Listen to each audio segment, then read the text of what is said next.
Hey, it's Kurt at the Top Corner Hockey Studios, Top Corner Hockey on Facebook, and Top Corner Kurt on Instagram. Thanks for watching. Going to continue my series on defunct NHL teams. So many teams over the years have lost their names, have lost their franchises over the 100-year history of the NHL. We're going to look at two teams today, both the Toronto Arenas and the Toronto St. Pats.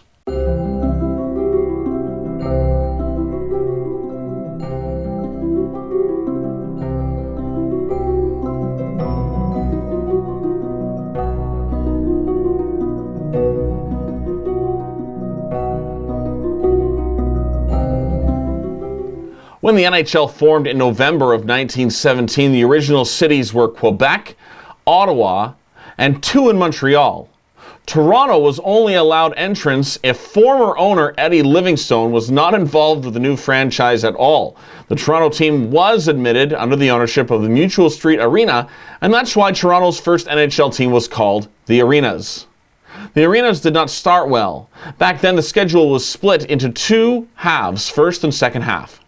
Toronto had a poor first half, but a strong second half, and defeated the Montreal Canadiens for the right to play the Vancouver Millionaires for the 1918 Stanley Cup.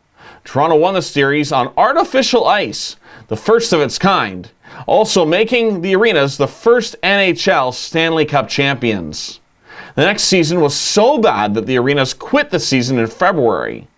After a brief hiatus, Toronto returned to start the 1919-20 season as the Toronto St. Patricks.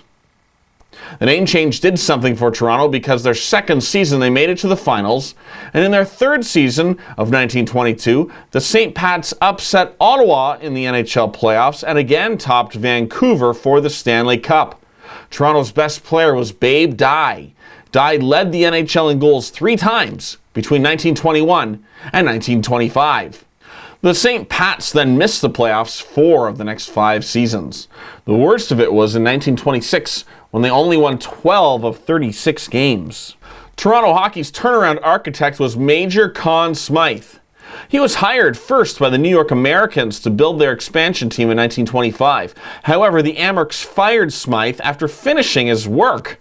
Smythe must have done a good job because the Amerks were Cup champs in just their 3rd season in the league. Smythe was not done. In February of 1927, he came up with $160,000 and bought the Toronto St. Pats. He promptly renamed his club the Maple Leafs and turned the team colors from green and white to blue and white. Toronto, hockey, and money seem to go together very well. They always seem to be connected because it's been large sums of money that seem to go along with Toronto hockey stories. Of course, Conn Smythe buying the Maple Leafs for $160,000 in 1927 is enormous. He financed the construction of the Toronto Maple Leaf Gardens and also used $35,000 to buy huge star King Clancy from the Ottawa Senators in 1930. It didn't take Conn Smythe's Maple Leafs too long to capture their first Stanley Cup.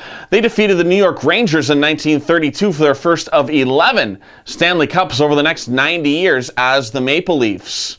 So when you put all 3 franchises together, the Arenas, the Toronto St. Pats, and the Maple Leafs, 100 years of hockey coinciding exactly with the National Hockey League, the Maple Leafs, or the Toronto franchises, have captured a grand total of 13 Stanley Cups over the years, second to only the Montreal Canadiens over that time.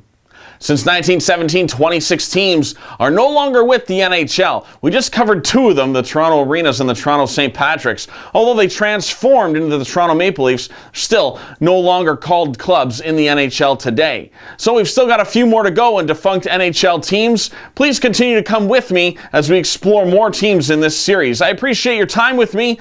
Please like and subscribe. Leave comments below. I'm Kurt. This is Top Corner Hockey. Thanks for watching. See you next time.